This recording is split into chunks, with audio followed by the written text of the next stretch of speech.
بسم الله الرحمن الرحيم أنا واه أفيك عيدك بلوسك إسيو خاتمه لما اللي بان بره وحنشيك جلاد كوكب حفيز كيجا صدري كوجي بيش جلاي لابد الله وطني عفر حفيز عيدك بلوسك وحاجة عشر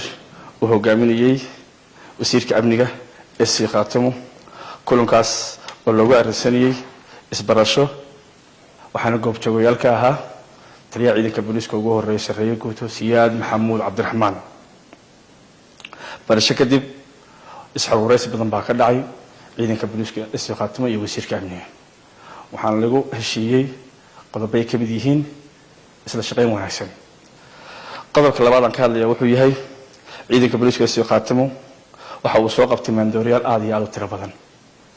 مندورياش سوق كلاء سيدا قمري حشيشات قمري يود بيا سوق بنينا وحوها لبعتني استدي بشان وحنا لو قبتي بركنترول oo ku taala caasimada isii khatma la sacanod qaybteeda galbeed xilli maqriba qodobkii saddexaad oo qaadaya kan waxa uu yahay shalay waxa ka soo baxday xafiiska taliya ciidanka booliska isii khatma sareeyo guuto siyaad maxamuud cabdiraxmaan warqad shaqo ka joojin warqadaas oo ku socotay ekas taliyihii hore qaybta gaashaan la dhexe khadar maxamuud faarax oo ku magac dheer gowrac ciidanka booliisku siisa banaanba waa amar qaadasho kala dambeyn nidaam iyo ismaqan taliya ciidanka booliiska hadalkiisu waa digreeto shaqo ka joojinta oo soo qoran waa digreeto taliya ciidan qof ka daba hadli kara iyo qof amar diidi karana ma jiro sidaas daraadeed waxaan farayaa sarkaalkii shaqo ka joojinta lagu sameeyay maalinka maanta 31 bishii 2024 warbaahinta soo duubay sarkaalkaasi maahan afayeen ciidanka booliiska ah manaha sarkaal shaqeynaya waa uu xiran yahay gurigiisuna ku xiran yahay ilaa amar dambe taliya ciidanka booliisku uu ka soo baxana wax shaqo ah uu qaban kara ma jirto qodobkii saddexaad waxaan halkaan u maranayaa saxaafadda iyo guud ahaan bulshada ay si qaato goob walba iyo meel kasta ay joogaan sidii banaanba la shaqeynta bulshadu waa shay aad iyo aad u qaali ah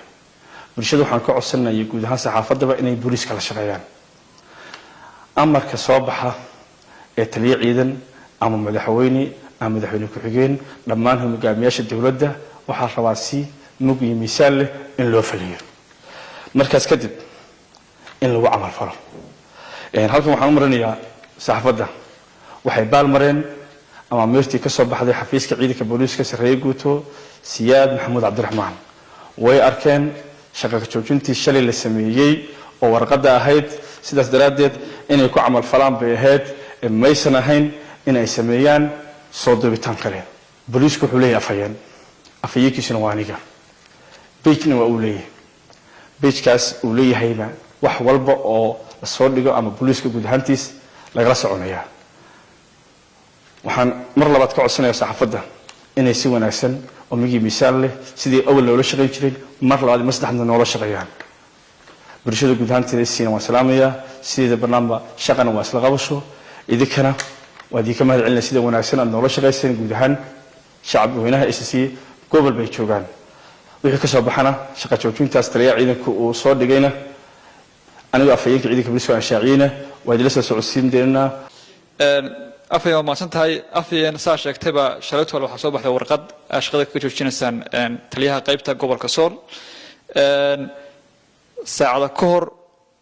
taliyuhu waxa uu ka dhaxlay xafiiskiisa isagoo warbaahinta la hadlay